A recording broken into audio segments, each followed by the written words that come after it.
Dans quel secteur investir en 2022 est le sujet de cette vidéo. Bonjour à tous, c'est Tim Minorline pour la chaîne L'Entrepreneur. Aujourd'hui, je vais vous présenter dans quel secteur investir en 2022. Cette vidéo vous aidera, j'espère, à vous inspirer de ce secteur parlé pour trouver celui qui pourrait vous intéresser et de s'y lancer. Et on est parti. Premier secteur, l'immobilier. De nos jours, beaucoup de personnes comme Yaline ont fait fortune dans l'immobilier grâce à leur talent d'Achille. Mais quel a été leur secret pour réussir? Eh bien, mettez-vous à l'aise et on le saura dans cette vidéo. L'immobilier est un secteur innovant dans lequel chaque personne peut mettre en pratique l'impossible.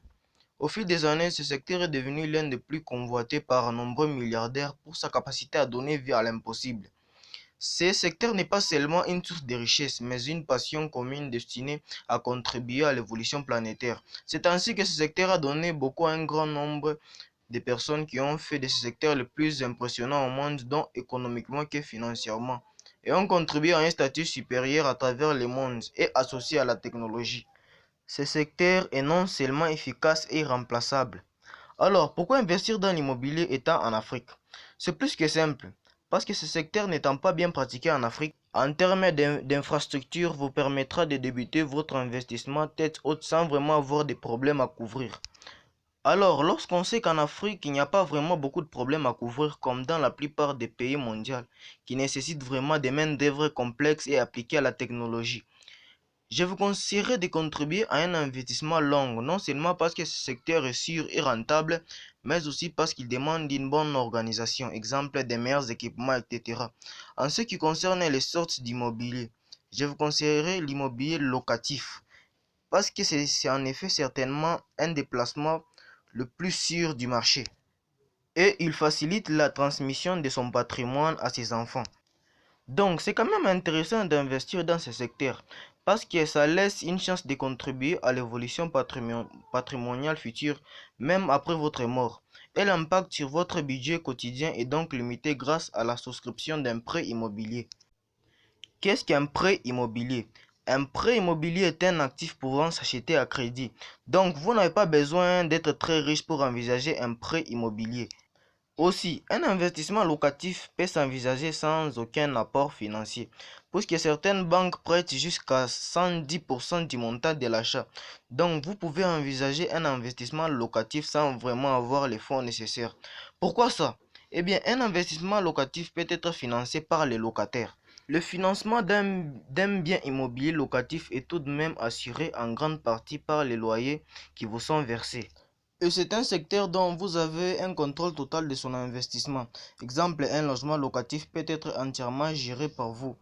C'est vous qui prenez toutes les décisions. Le mieux est bien entendu pour d'autres raisons de sécurité de vous faire accompagner par des conseils des professionnels.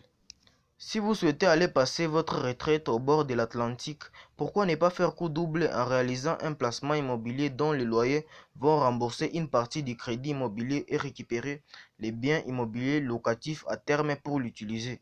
Un atout indéniable.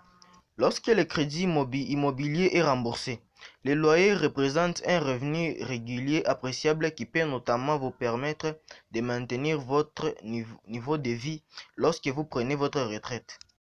Vous pouvez aussi vendre les biens immobiliers locatifs en ce moment-là pour utiliser le capital à votre guise. Décision, est-ce que vous devez vous lancer? Eh bien, moi, je pense que oui. Mais je ne voudrais pas vous forcer parce que vous pouvez profiter des choses vraiment concrètes dans ce secteur. Deuxième secteur, l'alimentation et l'agro-industrie.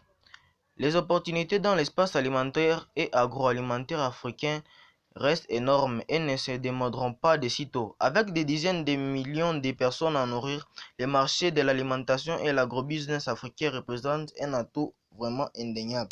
Une opportunité de plusieurs milliards pour les entrepreneurs qui savent où regarder. C'est-à-dire que lorsque vous investissez dans l'alimentation et l'agro-industrie, l'objectif n'est pas de nourrir des milliards de personnes, mais c'est de savoir comment y parvenir et planifier le plan à l'avance. C'est ce que je dis toujours à beaucoup de jeunes qui souhaitent adhérer à un secteur ou projet, de toujours préparer le plan à l'avance. Exemple de comment débuter, de quel équipement ai-je besoin, tout ça fait partie de la réalisation d'un projet. Et la production alimentaire reste une opportunité énorme. L'exemple, les céréales, le lait et toutes sortes de produits bruts ou semi-transformés sont encore importés en Afrique alors que le continent a une énorme capacité de production. Les entrepreneurs capables de produire des produits alimentaires localement pourraient récolter d'énormes bénéfices. Les opportunités dans les domaines de l'alimentation et l'agroalimentaire couvrent plusieurs produits différents tout au long de la chaîne de valeur. 3. Le commerce de détail. Le marché de la vente de détail en Afrique représente une opportunité commerciale de plusieurs milliards de dollars. Les Africains sont de plus en plus nombreux à acheter des articles en raison de la croissance de leur économie, de l'augmentation de la classe moyenne et de l'urbanisation rapide. Le marché africain de la vente au détail connaît un changement monumental. Le commerce de détail passe progressivement du commerce informel sur le marché ouvert au commerce organisé dans les centres commerciaux et les magasins en ligne. 4. La mode et la beauté. Le marché africain de la mode et de la beauté se développe à un rythme impressionnant. L'immense majorité de la population jeune du continent constitue un marché prêt pour la mode branchée. Tous les types de vêtements, y compris les tissus fabriqués localement et les marques des créateurs importés, sont devenus des produits très prisés dans les zones urbaines africaines. C'est une révolution vestimentaire qui se constate dans toutes les sphères. 5. Les médias et les divertissements. L'industrie cinématographique africaine est devenue un phénomène mondial et culturel qui jouit d'une grande popularité sur le continent et en dehors. Les maisons de production sont de plus en plus nombreuses et font bouger les choses, bien qu'il y ait des scandales liés au contenu et certaines scènes jugées obscènes par quelques organisations. Aujourd'hui, avec le numérique, beaucoup de produits prennent leur envol dans les réseaux sociaux et peuvent parcourir le monde en un temps record. Cette industrie est au service d'un public avide d'histoires africaines, d'amour, de drames, d'intrigues, de comédies, de rédemption, d'action, etc. Il n'est pas surprenant que l'industrie cinématographique africaine soit actuellement la troisième plus importante au monde, derrière Hollywood et Bollywood en Inde. 6. Les services financiers. Comme dans d'autres régions en développement au monde, le secteur des services bancaires, des systèmes de paiement et des services financiers en général en Afrique est l'un des moins développés au monde. Plus de 50% des Africains n'ont toujours pas accès aux services financiers formels et un grand nombre de transactions se font encore en espèces. L'Afrique offre une occasion unique de gagner de l'argent sur son marché des services. Les entrepreneurs capables de fournir des solutions simples et faciles et pratiques seront bien récompensés. Cette fourniture pour les bâtiments et la construction. L'Afrique connaît un boom de la construction, une opportunité qui va contrairement créer beaucoup de richesses pour les entrepreneurs du continent. Il n'est pas surprenant que l'homme le plus riche d'Afrique, Aliko Dangote, ait investi dans l'industrie du ciment.